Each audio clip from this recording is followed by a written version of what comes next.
jogo até porque temos 3 anos a chegar às meias finais e posso falar em cima da nossa experiência. É um jogo decisivo, é um jogo em nossa casa, é um jogo que vai ter seguramente uma história que só vamos saber no fim e que nós nos vamos preparar para ela. É só isso que eu te posso dizer, porque tudo o resto é o se. E nós não vivemos com os X, vivemos com factos, com realidade, e o que nós controlamos é prepararmos bem esse jogo, contar com alguns jogadores que jogaram hoje e que seguramente os jogadores que jogaram aqui, é verdade que perdemos, mas aprendemos muito. Esta é uma equipa, vocês viram, e a quantidade de jogadores que são as nossas segundas linhas, são os jogadores que temos, que fizeram uma primeira parte absolutamente extraordinária. Como te disse, foi pena, porque eles mereciam ter chegado ao final da primeira parte com outro resultado, que depois nos garantia uma margem de poder sofrer um golo na segunda parte, e foi pena porque o Bragantino só entrou no jogo após o penalti. Estava difícil conseguir entrar na nossa defesa, acabou por fazer um cruzamento bem de fora da área, que é uma das estratégias que muitas vezes funcionam contra equipas que nos bloqueiam. Mas quinta-feira é um jogo diferente, e em nossa casa, com o nosso público, a contar com a ajuda do nosso público, fazer tudo para voltarmos à final novamente. Boa noite, Abel. Hoje você começou com o Endrick no meio, numa posição que ele fazia no início da temporada quando ele era titular, e você usava de um lado o Dudu, do outro mudava às vezes, mas normalmente era um sistema parecido com o que ele começou jogando hoje, mas num contexto de jogo em que ele teria campo para correr nas costas da defesa, e foi exatamente isso que ele fez para fazer o gol. E ele já fez isso algumas vezes, ele é muito bom nesse tipo de jogada, contra o Corinthians, outros jogos ele tem isso. Por isso, às vezes, ele também não é titular, porque esse não é um contexto que ele jogaria? Tira o chapéu para si. Claro que o Endrick, quando é que o Endrick é bom? É isto, é quando tem espaço nas costas, utiliza a sua velocidade, que é a margem de marca dele, o seu drible, a sua finalização. Isto ele é forte. Quando jogas com uma equipa que joga em blocos baixos, com pouco espaço, também nos ajuda. É um jogador que tem 17 anos, volto aqui a referir, quer dizer, se fosse num trabalho normal, eu estava impedido de o meter a jogar, certo? O Luís Guilherme a mesma coisa, se fosse no trabalho normal não podia, porque isto é exploração de trabalho menor, mas no futebol isso pode. Jogaram muito bem os dois, são dois jogadores que... Eu também já disse isso várias vezes, só que às vezes é preciso estar sempre a relembrar. Já disse várias vezes que esta equipa tem presente e tem futuro.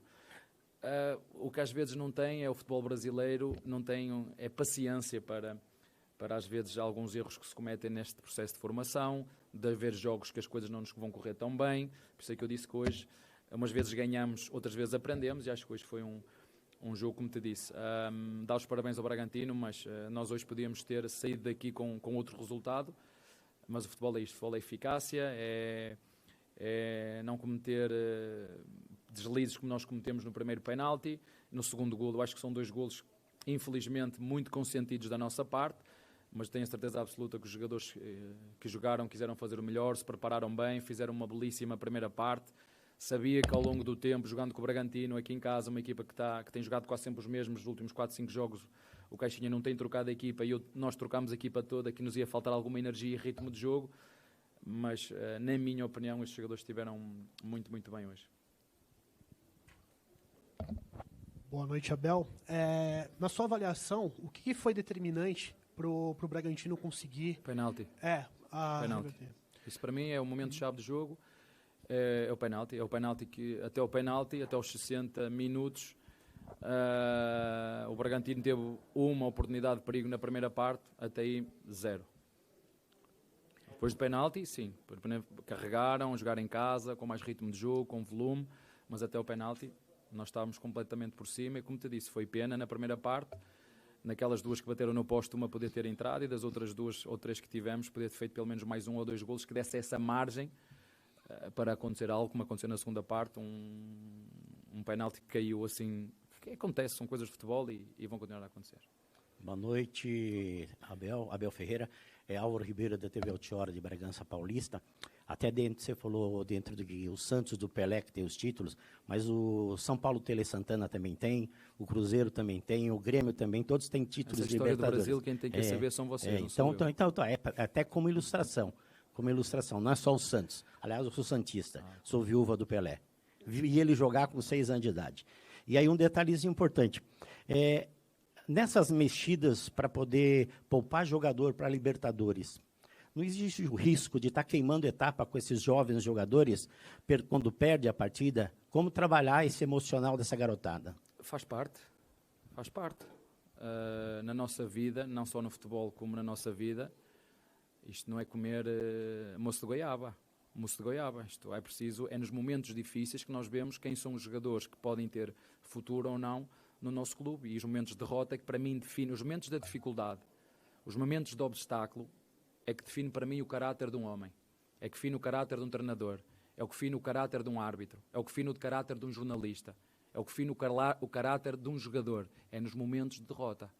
É aí que define, porque a ganhar e quando as coisas nos correm bem, nós não precisamos que ninguém nos faça nada, que aí não é? A onda leva, não é? A onda leva. O problema é quando você está no fundo e tem que escalar. Isso é que faz a diferença dos grandes pais, dos grandes filhos, dos grandes treinadores, é nos momentos de derrota.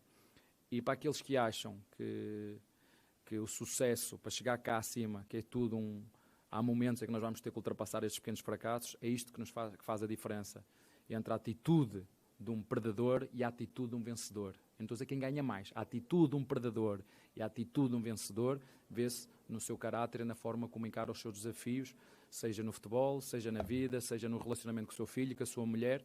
Depois existem os cobardes, não é? que aparecem as dificuldades e viram as costas. E nós, felizmente, temos jogadores que sabemos o potencial que têm, sabemos a idade que têm, sabemos a margem que têm. Agora temos de ter todos um bocadinho de paciência e perceber que vai haver dores de crescimento durante este processo. Como te disse, num trabalho normal, eu seria impedido de utilizar 2 dos jogadores que estou a utilizar agora, não é? Porque supostamente é a exploração de trabalho menor, o que não é o caso, não é? Porque eles adoram e amam fazer aquilo que fazem. E nós, enquanto formadores e educadores, que é o meu caso, eu não sou treinador, formador e educador, perceber e estar aqui para os ajudar naquilo que eles precisarem, a todos eles, nos momentos de glória e nos momentos de desire, como foi hoje, passar-lhes confiança e dizer que estes momentos também nos ajudam a crescer, nos ajudam a criar casca e nos ajudam-nos a preparar para o futuro.